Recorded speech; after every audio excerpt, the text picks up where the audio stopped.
Welcome to the Parenting Brief. I'm your host, Jessica Stewart-Gonzalez, an Arizona working mom and chief of the Office of Children's Health at the Arizona Department of Health Services. We're here to help you navigate parenthood by giving you tips, advice, and information from experts who know best. Plus, they'll give you answers to the questions you didn't know you had.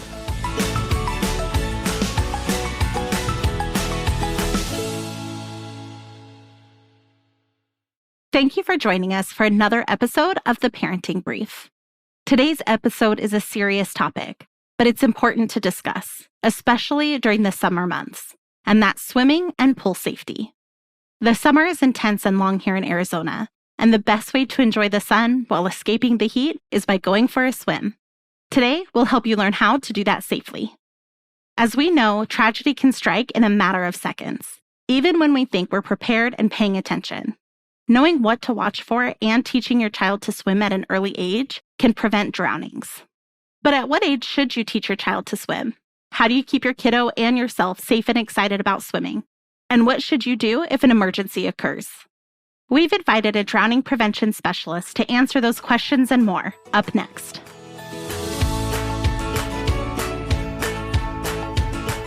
Today we're talking with Melissa Sutton. She's the Vice President of the Drowning Prevention Coalition of Arizona. Thanks for joining us today, Melissa. Thank you for having me. Happy to be here. So toddlers have a way of getting into everything and anything, and they are the world's best explorers. So even at times when you'd rather they stay put, they are certainly off doing their own thing if they're not all up in our space, of course. So for families who own a pool, what are the safeguards that they need to have in place to ensure that little ones are safe and away from the pool? You are absolutely right. Children are so highly motivated. I kind of always joke about how if this world could be run by the motivation the children have as we become adults, it would be a changed place. I tell you what. That is the truth. So it is important that we talk about the layers of protection. And what I love is there's a lot of campaigns out there that mirror one another with regard to the ABCs of, like we say, the ABCDs of water safety. It makes it very simple for parents who are so overwhelmed with so many things that their kids are throwing at them that we keep it simple. So A is for adult supervision. That's our first layer of defense, always having an adult present. But they're also quick and can get out of our sight. And, who knows where they end up. So no fault of any parent. We all have to, grab something to eat or use the restroom or take a nap ourselves as we think that they're napping. So having the adult supervision, if that isn't available, having B, our barriers in place. We recommend a 4-sided pool fence to be around any pool that is in grandma's backyard, mom and dad's backyard, any home that they're going to be visiting on a regular basis for sure. Barriers are so important. We know with the child fatality review team that I serve on that it's usually a pool fence that if it were up and in place could have saved a life. And I don't think people give enough credit to that layer. But there's other layers too with regard to barriers where you can have alarms on doors, high locks, where the child can't reach it and it takes dexterity to be able to open. So that's all under that B for barrier umbrella. Then we have our C's, and C's is a 2-pronged approach here, and that's classes. So we're talking about having your child enrolled in swim classes. The American Academy of Pediatrics recommends at the age of 1. There are some lessons out there that do take them younger, and that's certainly up to the parents when they want to start, but certainly by the age of 1, because what I don't think all parents know is that the CDC has declared drowning the number 1 leading cause of injury death for children ages 1 to 4. So it's so important we get them enrolled in those swim classes as soon as they turn 1, if not a little bit before.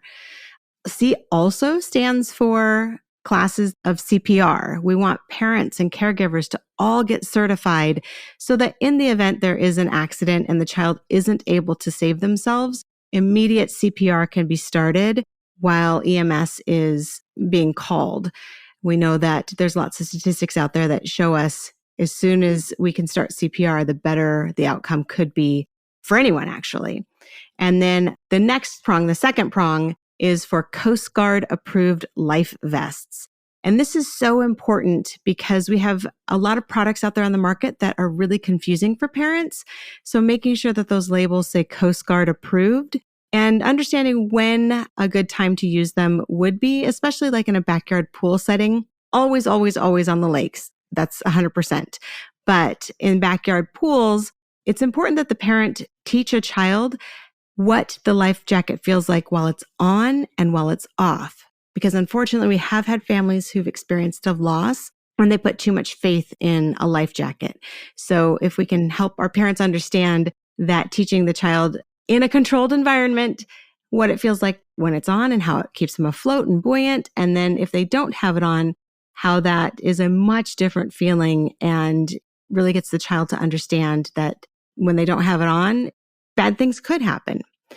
And our last D of the ABCDs is drains. This is something that really didn't get added until fairly recently, but I'm so glad it did because a little over 10 years ago, the Virginia Graham Baker Pool and Safety Act was passed. It was the only federal law we have from Congress about pool safety, and it was for drain entrapment and really having children understand how dangerous drains can be both in pools and spas. But because of that law, a couple things happened. One, drains have standards and codes now that have to be met so that it reduces the risk of entrapment. But also, because of that law and the changing out of the drain covers, we have had 0 drowning deaths due to entrapment in a drain cover. So huge, huge, huge there. I hear a lot of families say things like, oh, well, we don't have a pool or nobody who we know have a pool. And so they aren't as feeling as if having those lessons or those things in place be as important. But drowning can happen outside of a pool also. So can you explain how much water is needed to drown in the first place? Yeah, it's oftentimes people don't understand. It's 2 inches or less. We go out and teach CPR lessons, and I will show people on our mannequins. I'll say, where do you breathe from? And they'll point to their, nose and mouth. And I say, okay, take your hand and just put a circle with your index finger and your thumb around your nose and mouth.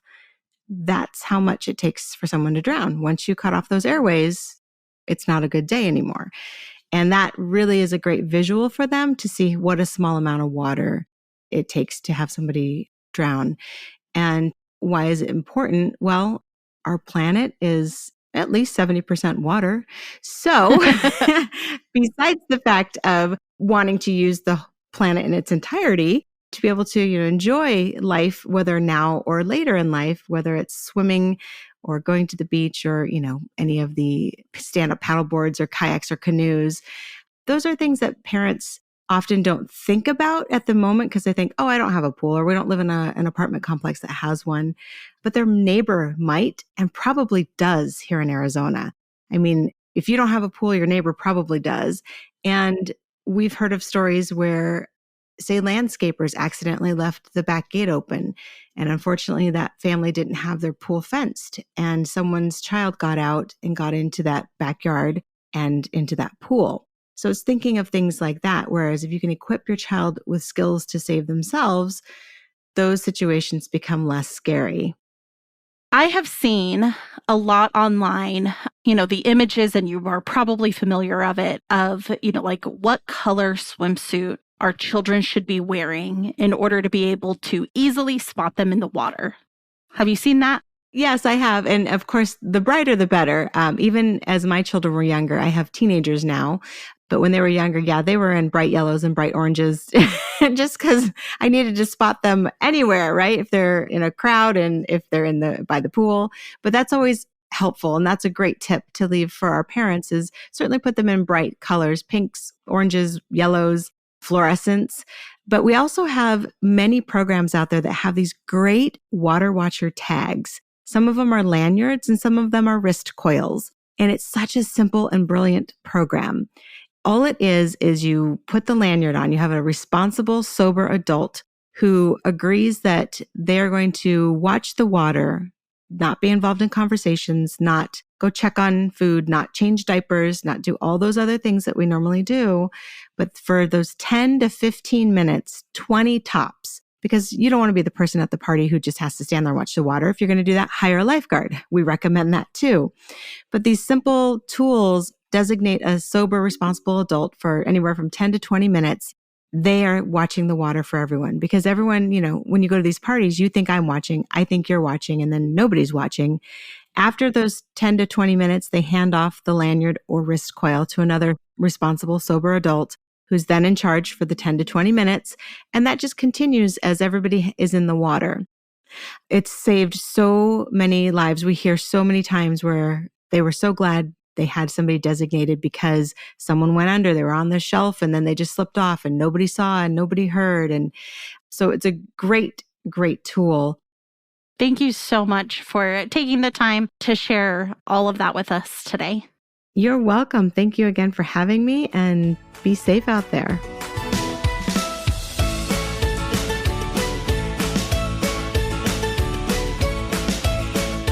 Want additional resources on how to keep pool time fun but safe? We have what you need to know in the episode show notes. And go ahead and follow the Parenting Brief podcast wherever you listen to podcasts. It's a free parenting tool bringing you new information every other week. Until next time, this is Jessica.